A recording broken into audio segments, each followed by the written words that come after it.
Bom, a gente volta a falar sobre o processo de transição e também o relatório das Forças Armadas em relação à segurança das urnas eletrônicas no Brasil. O nosso convidado é o senador pelo PL de Rondônia, Marcos Rogério. Tudo bem, senador? Mais uma vez, bem-vindo aqui à Jovem Pan. Como vai? Opa, tudo bem? Muito bom dia a você, a todo o time da Jovem Pan. Prazer retomar aqui a participação a esses bate-papos tão importantes na Jovem Pan. Muito obrigado. Bom, senador, já estamos acompanhando todo o processo de transição, a montagem do novo governo e ontem tivemos também a divulgação desse relatório das Forças Armadas. Esse relatório acalma as pressões em relação à desconfiança das urnas ou ainda não, senador?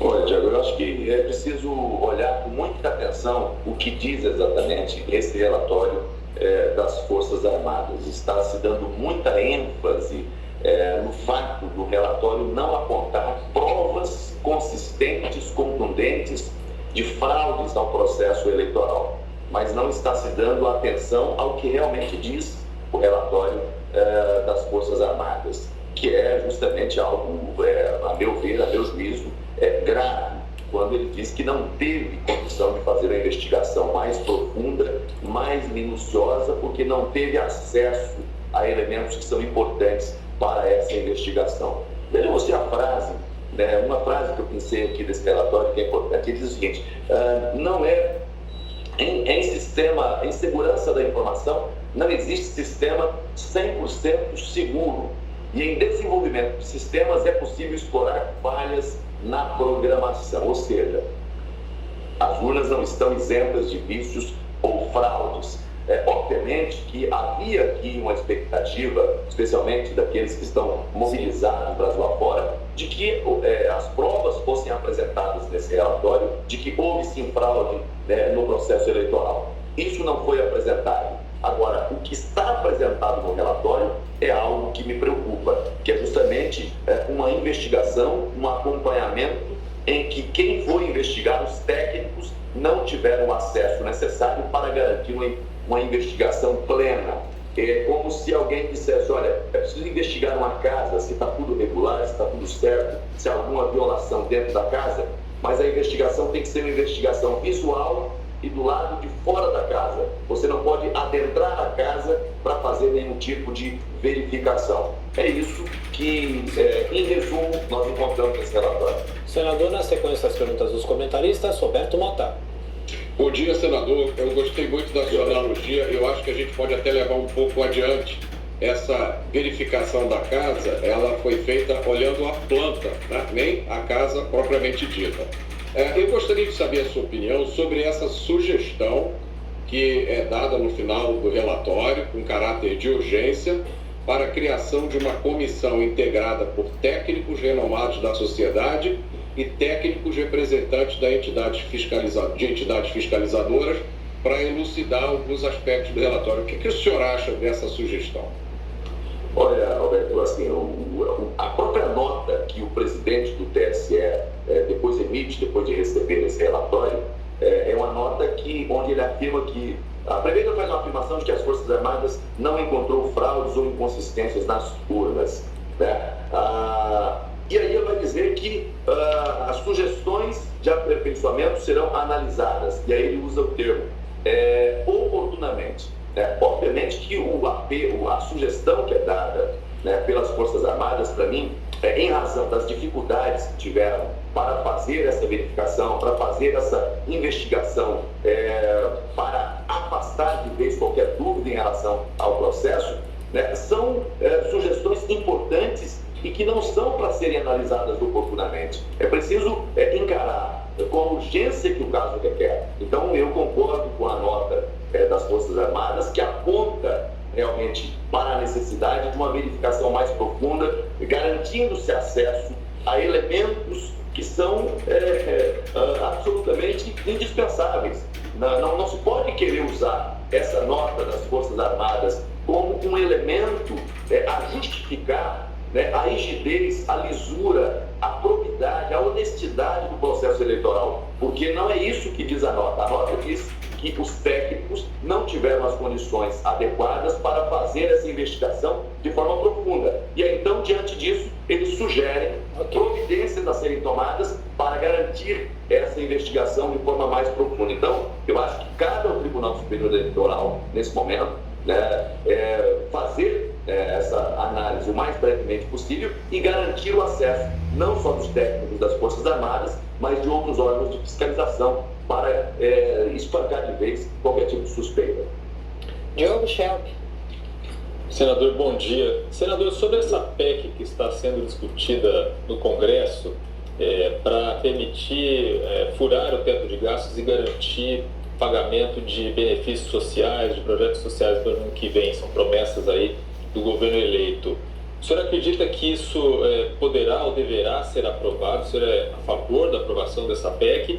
E se for aprovado, o senhor acha que seria mais prudente estabelecer um prazo, ou seja, não dar uma licença para gastar sem prazo delimitado?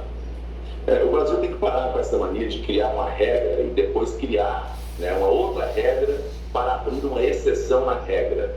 Isso é muito ruim, isso é uma falha que vem acontecendo já há algum tempo, e agora o que se pretende aí não é apenas criar uma emenda constitucional, uma proposta de emenda constitucional para garantir o pagamento dos R$600 do Auxílio Brasil ou do futuro Bolsa Família, como eles estão afirmando. O que eles estão querendo abrir aí é um caminho enorme para um rombo fiscal que não se tem ainda estimativa do tamanho que vai ser. Fala-se inicialmente em 170 bi em relação à questão do auxílio, do auxílio emergencial e mais um bônus que foi promessa de campanha, e fala-se também em mais de 200 bilhões para atender outras áreas. Ou seja, eles querem criar aí, não é um carreador, não, eles querem criar aí uma avenida para gastos sem o devido controle, e isso fragiliza essa regra de ouro que foi criada, esse pacto que foi criado. Então, eu acho que não vejo hoje muita abertura dentro do parlamento para se aprovar uma proposta de emenda que abra uma exceção tão grande quanto essa. É preciso criar caminhos, mecanismos para garantir o Auxílio Brasil? É necessário que o parlamento tenha consciência disso, mas não é possível, nesse momento, querer fazer uma abertura tão grande que vai impactar o país como eles querem. Para a pergunta de Paulo Eduardo Martins. Deputado. Senador, bom dia. Retomando esse assunto aí das urnas, TSE, me parece que com relatório, sem relatório, relatório da OAB, seja lá o que for, esse assunto não vai se esgotar agora. A sociedade continua tensa, nada disso vai gerar a confiança necessária na população, esse assunto vai permanecer. No passado, a Câmara dos Deputados debateu uma modificação legislativa, uma PEC, mas era acusado de fazer isso em cima das eleições, e tudo isso contaminou o processo de discussão. Ele não foi intelectualmente honesto. O senhor ou o Senado, como enxerga a continuação deste debate? Vocês vão acompanhar? É possível fazer algo com muito pé no chão, com muita tranquilidade e equilíbrio para discutir de fato esse tema e trazer paz social num futuro próximo, porque não é possível que a gente vá continuar a viver assim.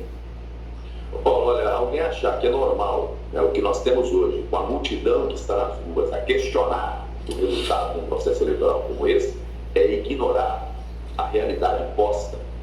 Eu penso que, cara, primeiro é dever do TSE esclarecer ponto a ponto o processo eleitoral. Essa coisa de se blindar aí e dizer que não, tudo é ataque à democracia, é ato antidemocrático, para mim isso é um argumento de quem não tem argumento, respeitosamente. A população tem a possibilidade, a oportunidade, inclusive, de divergir, de discordar. Isso faz parte da liberdade de expressão, de opinião, de compreensão de cada um. Então, isso sim tem esse esclarecimento por parte do TSE, sim, para mim, tem o poder de evitar dúvidas ou desinformação, e não a omissão. Agora, cercear a liberdade de duvidar do sistema, respeitosamente, é um absurdo, e é isso que nós temos visto. Então, fala-se muito hoje em ataque à urna eletrônica como se ela fosse uma espécie de entidade perfeita, quase um Deus.